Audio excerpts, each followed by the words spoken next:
So we are going to talk about simplifying non-perfect roots. So in the last lesson, all of our roots were perfect squares, and it was very simple. As long as you knew that your perfect squares, you were able to simplify. Now we're going to look and see what happens when they're non-perfect. And there are a lot of different approaches, requirements based on what you're actually doing. And so the method that we're going to look at today is not getting rid of the root, the radical symbol completely. It will be just factoring out perfect squares. Okay, is basically the type of process that we're looking at today. Okay, so let's make a quick note about what a simplified radical is.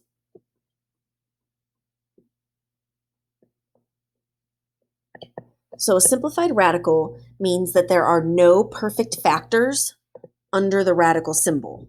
Okay, so to be simplified, we have no perfect factors under the radical. So any perfect factor is going to get square rooted. Okay.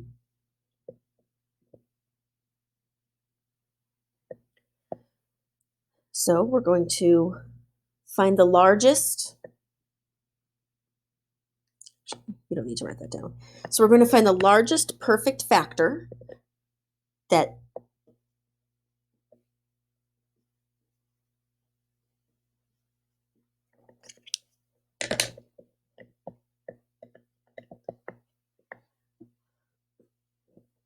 Okay, so there are some steps we're going to follow to simplify. Okay, so step one is find the largest perfect factor.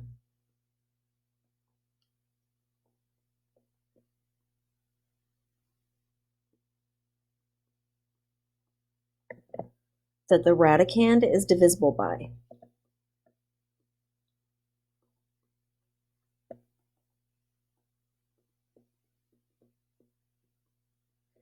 Okay, so this is where your prime factorization skills are going to come in handy, because you're going to need to factor or find the factors of the number, the radicand, and when you're finding the factors, you're going to want to make sure one of the factors is is a perfect square.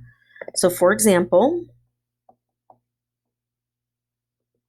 if you have the square root of 32, you need to think of two factors, and one of those factors needs to be a perfect square. So hopefully you're thinking 16 times 2, right? So if we look at the factors of 32, we have 16 times 2. Now we're not going to go all the way down to prime numbers for this one.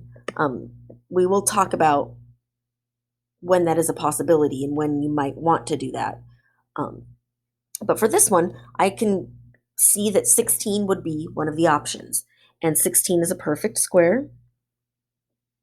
This is another reason why it's important that you memorize your perfect squares, as many as you can. Okay, so another example would be square root of 72. Okay, so 72 simplifies to 8 times 9, and 9 is a perfect square.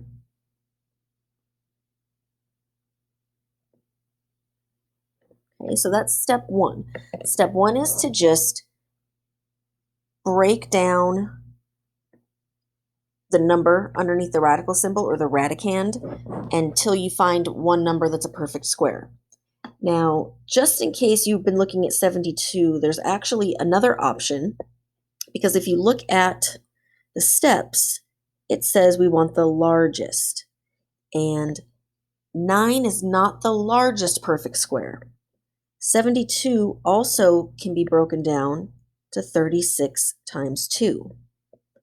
And 36 is the largest perfect square.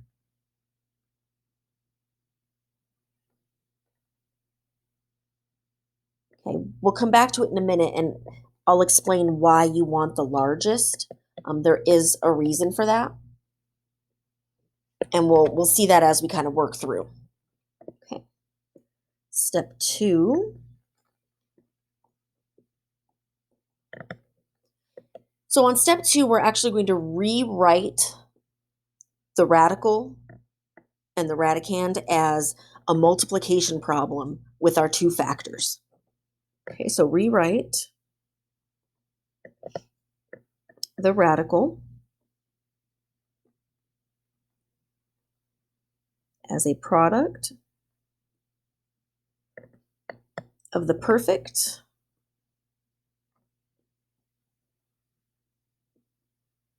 and the remainder.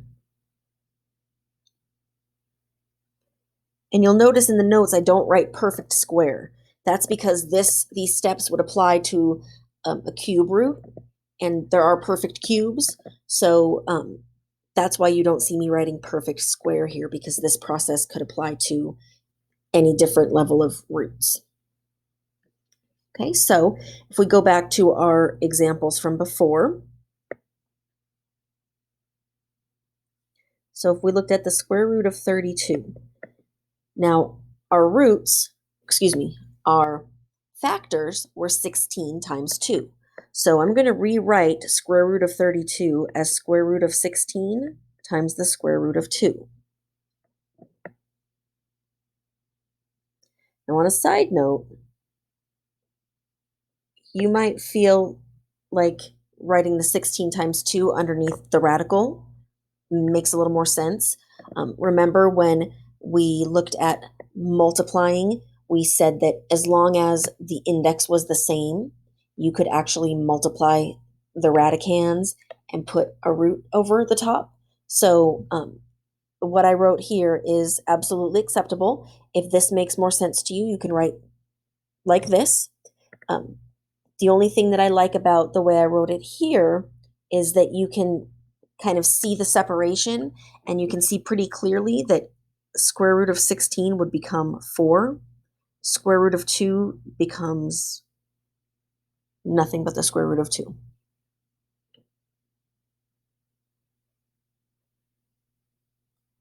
Okay.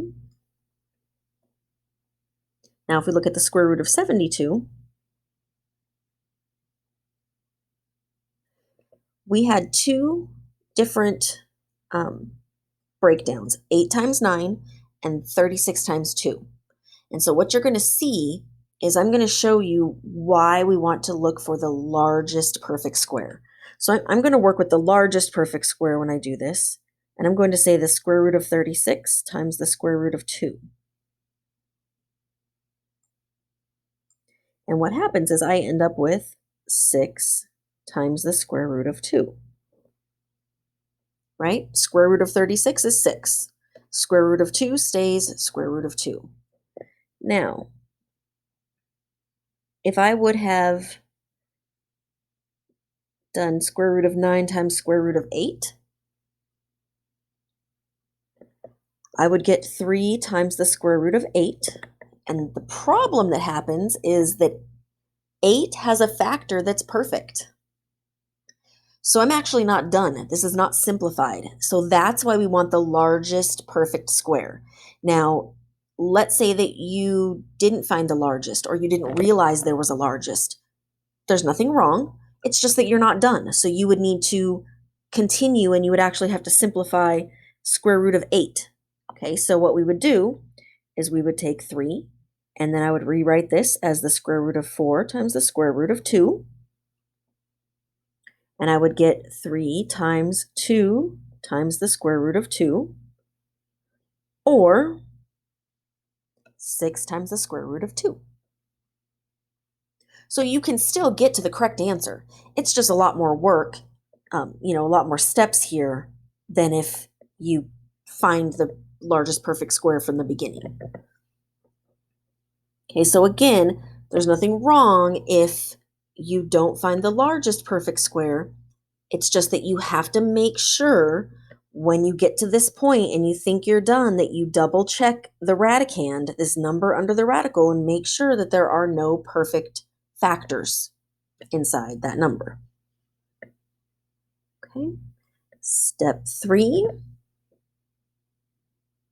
Oh, step 3 is what we did. Let me just write it to the side. So step 3 is what we did right here. So step 3 is where we take the root of the perfect and leave the other under the radical symbol, or leave the remainder. Okay, so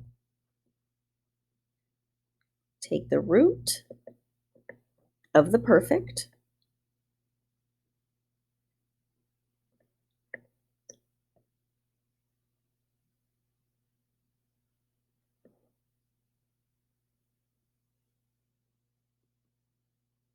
and leave the remainder under the radical.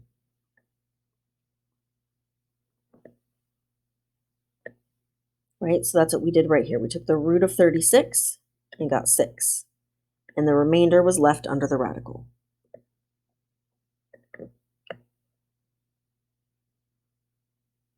All right, so let's do some examples.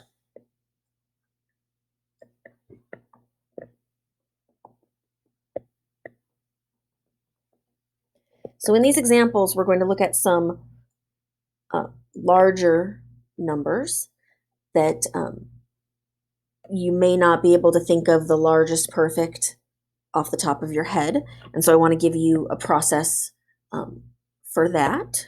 So example number 1.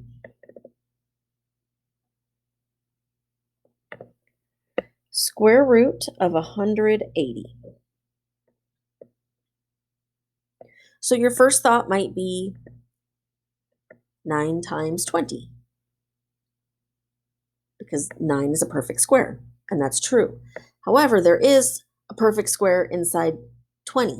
It's a factor of 20 is a perfect square of 4.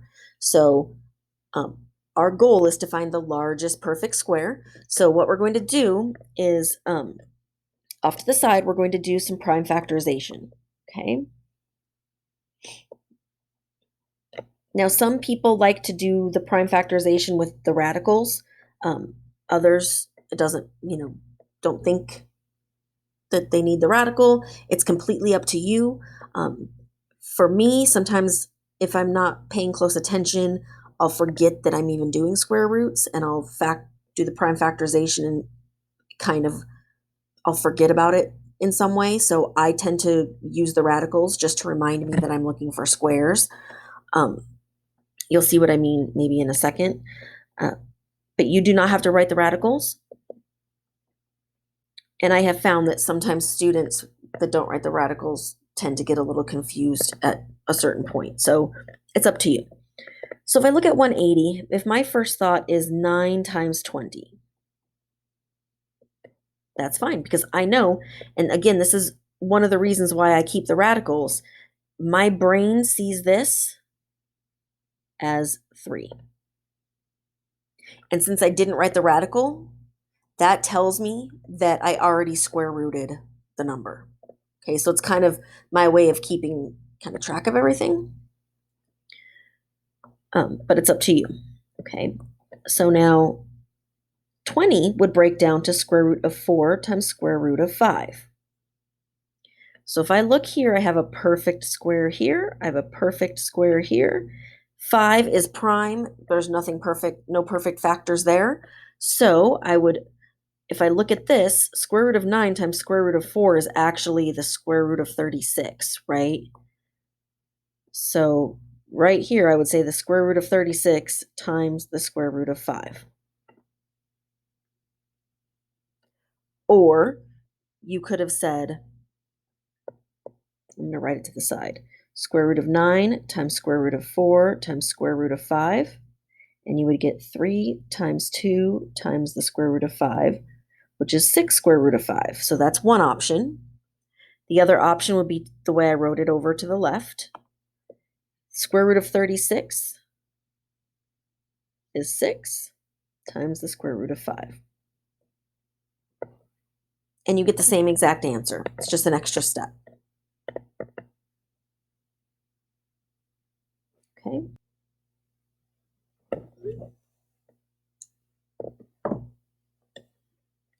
Okay, example 2,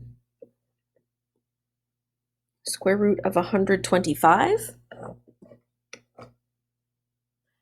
So again, let's do a factor tree. My number ends in 5, so I know that 5 is a factor.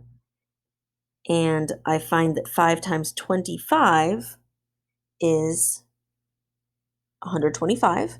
I see that 25 is a perfect, right? So I can stop and I can say, all right, this equals, square root of 25 times square root of 5, which gives me 5 times the square root of 5.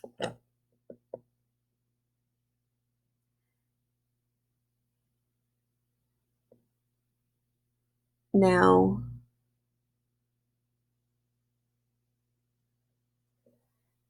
there is one other option if you're struggling to see the perfect squares. I wanted to just show you real fast. Oops.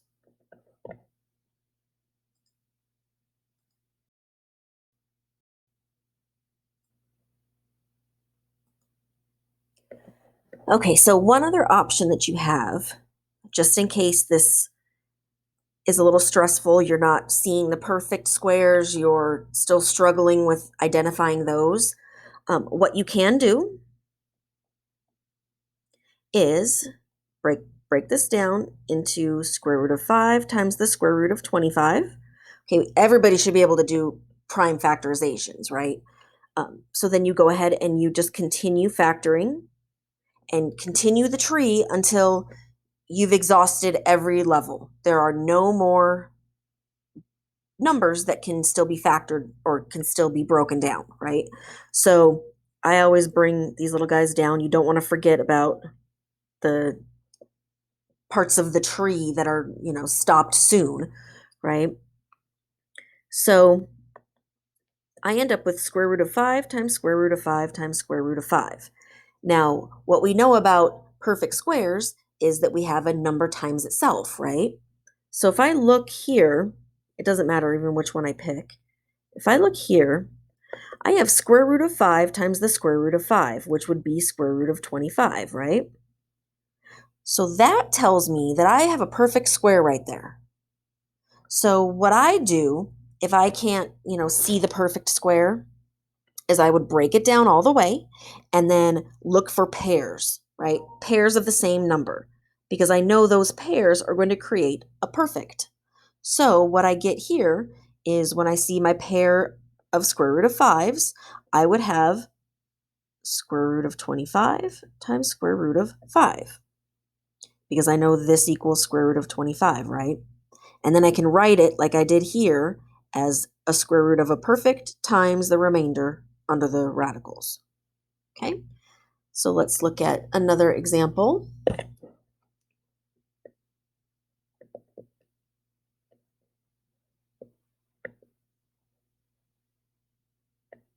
Square root of 30.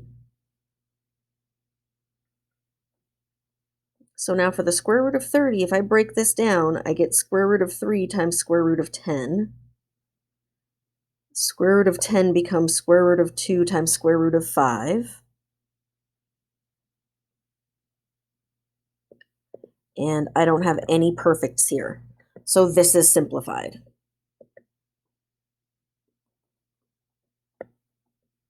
There's nothing I can do with the square root of 30.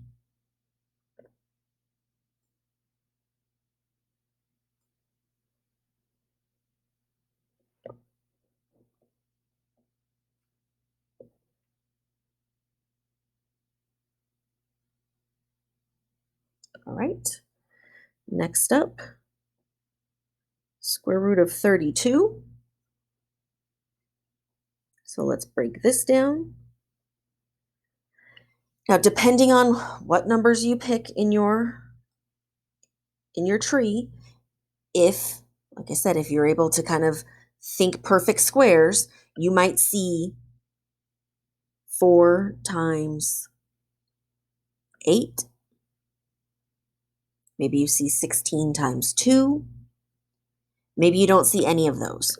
Okay, so you have options You could start with, square root of 4 times square root of 8 and break this down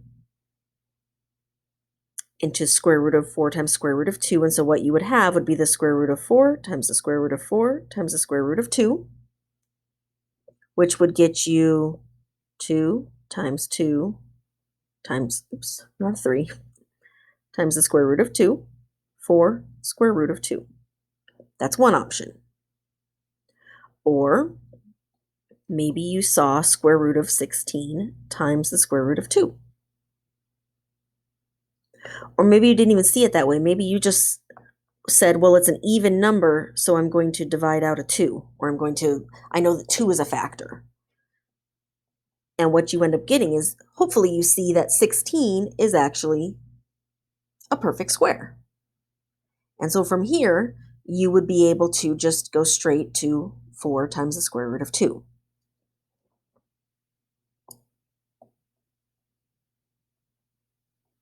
Which we would rewrite with the number that's not under the radical symbol goes in the front. Okay. Now let's say that you did not, let's say that you are struggling to see perfect squares at all. Okay, so you get square root of 2 times the square root of 16. Maybe with 16, you know that it's 4 times 4, but maybe you still don't see this perfect squares. You're just going to factor it all the way down until you have prime numbers. Now I'm going to bring this 2 down so I don't lose it. And so what I have here is square root of 2 times square root of 2, square root of 2, square root of 2, square root of 2. And I'm going to look for pairs because I know that if I find pairs, I can make perfects. So I know that square root of 2 times square root of 2 becomes the square root of 4, square root of 4, square root of 2. And now I'm back to this setup right there. Okay, so you have so many different options of how you approach the simplifying of these roots. But no matter what you do, you should end up with 4 square root of 2. Now the last example I want to show you is what happens when we have a number out in front from the beginning. So 2 times the square root of 54. So this 2 is going to stay out front. Nothing's going to change, nothing's going to be done with it. We don't need to square root anything. We have to worry about the 54. So I know this number is even, so I know I could divide out a 2, or that a 2 is a factor. Maybe you know that 9 times 6 is 54. And what's nice about that is we've got a perfect square. I see that this guy right here is perfect. So I can go straight to 3 times the square root of 6. 6 is not prime, but there are no perfect squares inside of 6 if I factor. If you look here, I get a square root of 3 times the square root of 2. So I get 3 square root of 6. The only thing is that is not my final answer because I have this 2 here. 2 is being multiplied by the square root of 54. So I have 2 times 3 square root of 6, which becomes 6 times the square root of 6. Okay, and again, I want to show you, just in case you need to see it, how to handle if you're unsure about perfects. Okay, so 2 times 27 is 54. 27 would be 3 times 9. And 9 becomes square root of 3 times the square root of 3. And if you notice, we have a pair right here. So I know that's going to become the square root of 9, which is actually what I have right here. So from here, I get square root of 9 times square root of 2 times square root of 3, right? I got this guy here, this guy here. Maybe you want to bring those down so you don't lose them. So here is my list of prime factors that get me square root of 9 times square root of 2 times square root of 3, which when I square root this 9 gets me 3 times the square root of 6.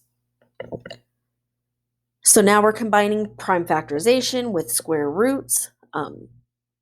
Hopefully this makes sense. Please let us know if you have questions. And that's all.